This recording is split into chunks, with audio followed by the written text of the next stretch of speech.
Sí hay diferencia, pero aquí no se da esa orden de mátalos en caliente. Se respetan los derechos humanos. ¿Queremos regresar a esta barbaridad? Pues algunos sí, aunque vayan a la iglesia, todos los domingos. ¿Les gustaría esto? Pues nosotros.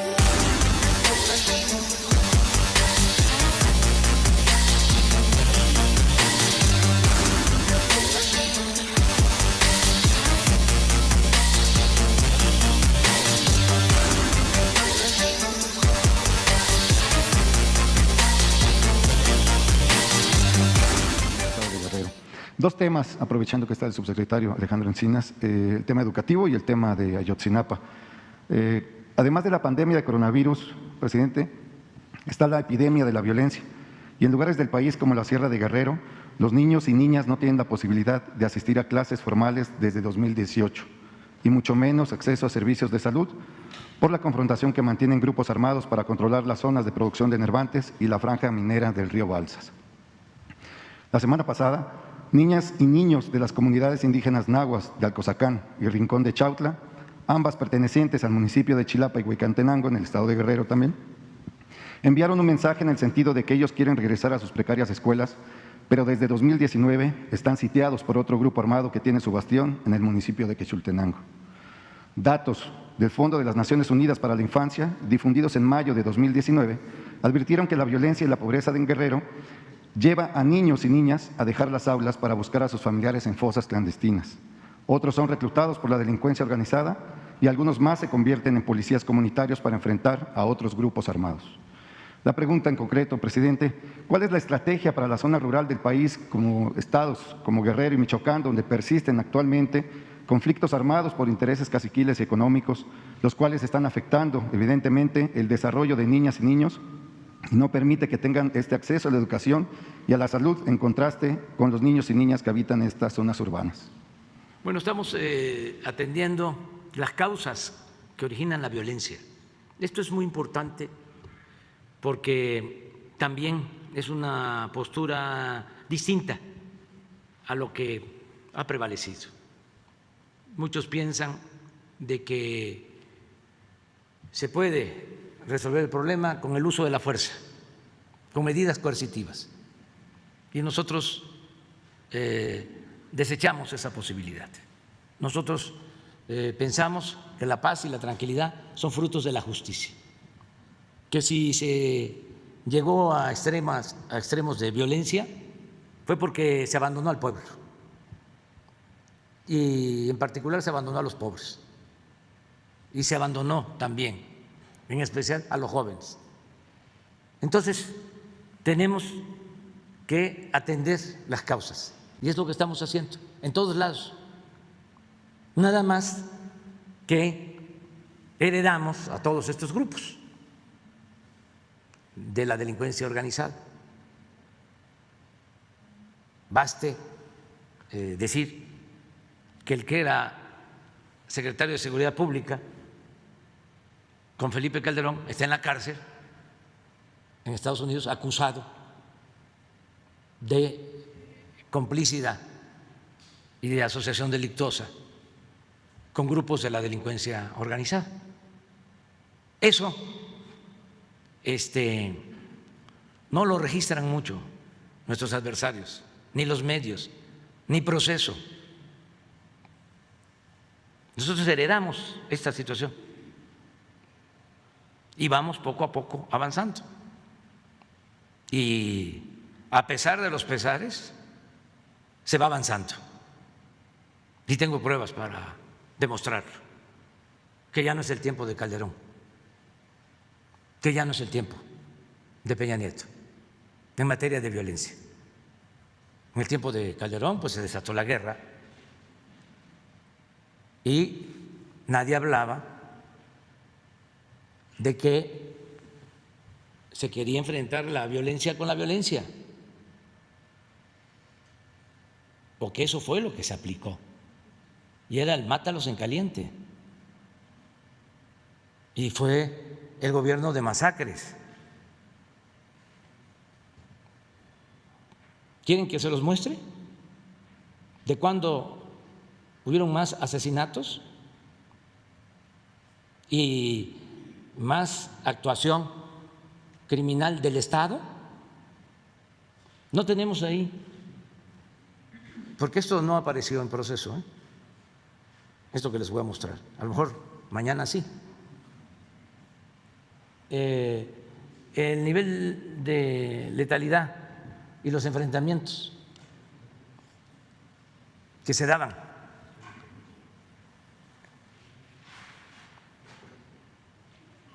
Estamos hablando de sexenio de Calderón, violencia, criminalidad. Y muchos de los desaparecidos son de ese entonces. ¿Esta no la puedes hacer grande?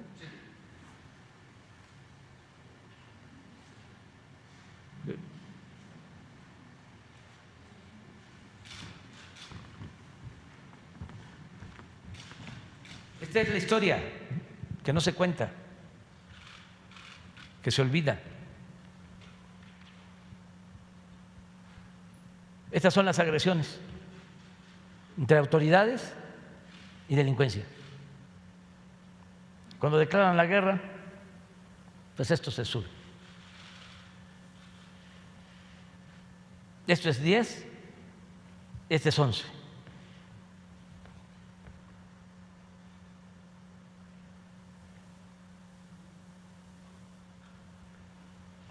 $1,127 agresiones en el 11. 2011, no, agresores, heridos y detenidos, sí. Estos fueron los muertos, ¿no? 1,412 en enfrentamientos.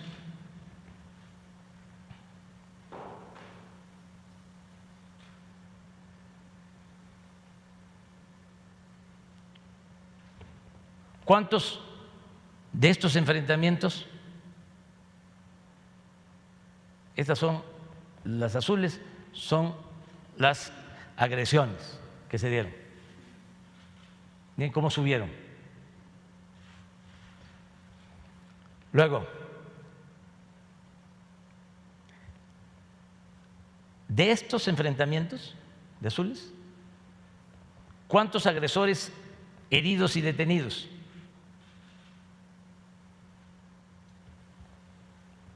1,127. ¿Y cuántos muertos? 1,412. Es decir, más muertos que heridos y detenidos. Porque el que quedaba herido lo remataban, para hablar claro.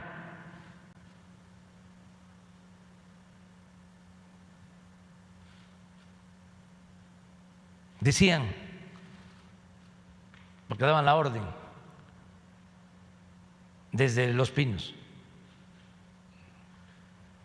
decían a los militares: ustedes hagan su trabajo y nosotros nos encargamos de los derechos humanos, riéndose.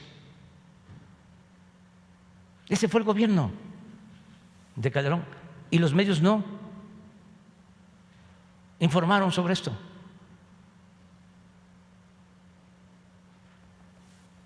¿Cómo estamos nosotros?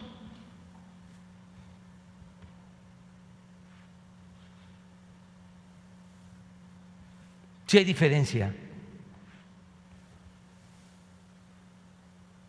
pero aquí no se da esa orden de mátalos en caliente. Se respetan los derechos humanos. ¿Queremos regresar a esta barbaridad? Pues algunos sí, aunque vayan a la iglesia todos los domingos. ¿Les gustaría esto? Pues nosotros no, nunca, jamás.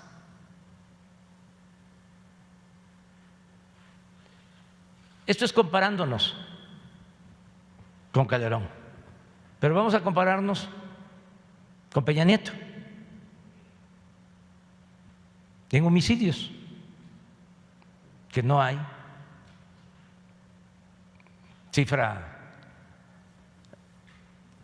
negra, o la hay, pero no tanto. No puedes poner cómo recibimos en homicidios el país, que es también violencia. ¿Y qué hemos hecho?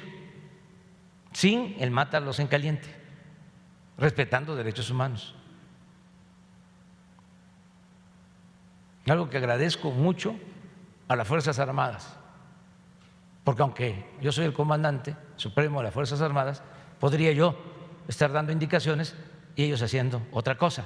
Pues no, hay disciplina, hay lealtad y por convicción también. Los soldados, que son pueblo uniformado, respetan los derechos humanos. Esto encontramos cuando llegamos. Así iba. Si ustedes ven 17 y 18, si lo analizan a detalle, es como un incremento del 15 al 20%. Aquí vino, ¿cómo se llama? Jorge Ramos, a decir de que era mi gobierno el que tenía el récord de más homicidios. Falso, afortunadamente. Como que ya es tiempo de hablar y de aclarar paradas. Así estaba, así iba. Esta era la tendencia. Si no nos levantáramos a las 5 de la mañana todos los días para recibir el parte a las 6, si no nos reuniéramos todos los integrantes del Gabinete de Seguridad, la secretaria de Gobernación, el secretario de Seguridad Pública, el subsecretario de Derechos Humanos, el consejero jurídico, el secretario de la Defensa, el secretario de Marina, el comandante de la Guardia Nacional, todos los días. Pues si hubiésemos continuado actuando como se venía actuando, pues allá estaríamos, en homicidios. Yo recibiendo un reporte cada semana, cada 15 días. No, es diario. Y hemos logrado esto. Dicen, no es nada. Pero todo esto venía de tiempo atrás, es una herencia. Cuando se le dio la espalda al pueblo, cuando se dedicaron a robar, a saquear, cuando no había fronteras entre delincuencia de cuello blanco y delincuencia organizada, y se crearon estos grupos. ¿Desde cuándo hay violencia? ¿Y quién la originó? ¿O quién la toleró en Guanajuato? ¿Quiénes han gobernado ahí? Ya varios sexenios. ¿Por qué el 15% de los homicidios se comete en Guanajuato? Bueno, ya no hay esa tolerancia. El gobierno federal ya no permite eso. Y hemos logrado esto. Y hay una disminución. ¿Saben de cuánto? 0.5. Ni siquiera es 1. Pero yo espero que se vaya reduciendo la violencia en general y los homicidios en particular. Entonces, no es lo mismo. Y en el caso de Guerrero se ha avanzado bastante. No dejan de haber estos grupos que, como sabemos, vienen también de tiempo atrás y estamos atendiendo el problema, ayudando a la gente humilde, que haya becas, que las niñas, los niños puedan asistir a la escuela a pesar de la presencia de estos grupos. Estamos trabajando, pero ahora de repente, así como salieron feministas o especialistas en epidemias, ahora les preocupan las niñas y los niños. Me acuerdo de que estos de Unidos en favor de la corrupción, ¿cómo se llama? Los de Claudio, mexicanos en favor de la corrupción, decían que qué barbaridad, las niñas, los niños no tenían clases, que los maestros eran unos irresponsables. Y ahora resulta que este organismo, México a favor de la corrupción, de Claudio y de todos estos conservadores, no quieren que hayan clases presenciales. Y fíjense lo que son las cosas. Las vueltas que da la vida.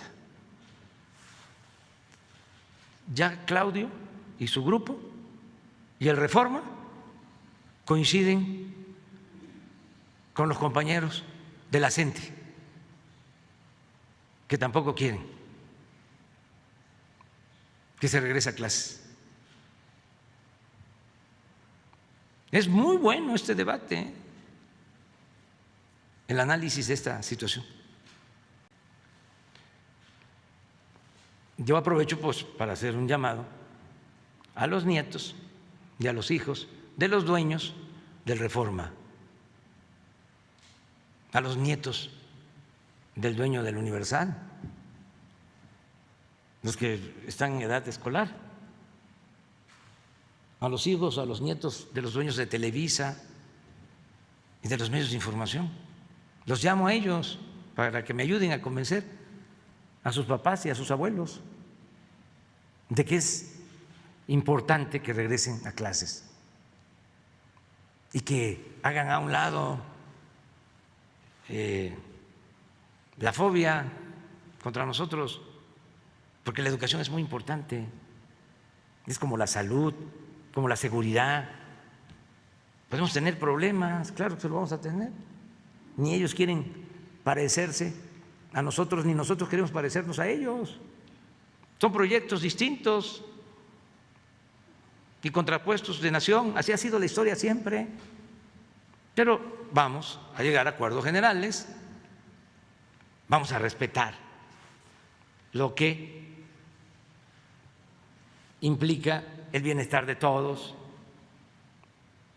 No metamos en esto, en nuestras diferencias políticas, que son legítimas, la salud del pueblo. No medremos con la salud del pueblo, con la educación, con los niños,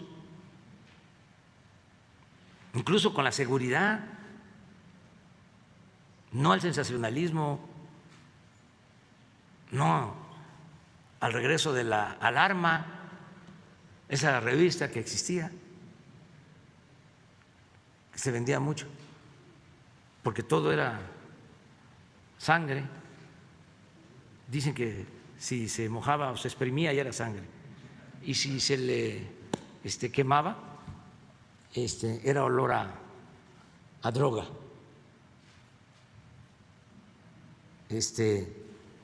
Ya no, eso, vamos hacia adelante.